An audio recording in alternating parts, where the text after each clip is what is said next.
என் பேர் ரஞ்சித்வல். என் அப்பா பேர் ஜேம்ஸ். நாங்கள் காலாவீல் பக்கத்தில் இருக்க மதுரக்கம்மா கிராமத்தில் இருந்து வர்றோம். என் அப்பா காலாவீலில் ஒரு பேக்கரை வச்சு ரன் பண்ணிட்டு இருந்தாங்க. ரீசெண்டாக நடந்த ரோடு ஆக்சிடென்ட்டில் அப்பா அடிபட்டு ஹாஸ்பிட்டலில் 1 வீக் ட்ரீட்மெண்ட் எடுத்துகிட்டு இருந்தாங்க. என் அப்பா ஸ்டார் ஹெல்த் இன்சூரன்ஸில் ஒரு ஹெல்த் இன்சூரன்ஸ் பாலிசி போட்டிருந்தாங்க. அதனால எங்களோட ஹாஸ்பிட்டல் பில்லில் 4.3 லேக் எங்களுக்கு ஸ்டார் ஹெல்த் இன்சூரன்ஸ் மூலியமாக எங்களுக்கு கிடைச்சது. அப்பா ட்ரீட்மெண்ட் பலனளிக்காமல் தவறிட்டாங்க. என் அப்பா family accident cover policy star health insurance எடுத்திருந்தாங்க. அதனால எங்களுக்கு ஃபேமிலி ஆக்சிடென்ட் கவர் பாலிசி மூலியமாக ஒரு 50 லேக்ஸ் எங்களுக்கு கிடைச்சிருந்தது.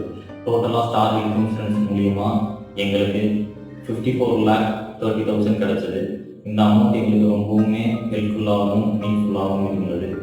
அதுக்காக ஸ்டார் ஹெல்த் இன்சூரன்ஸ்க்கு ரொம்ப நன்றி.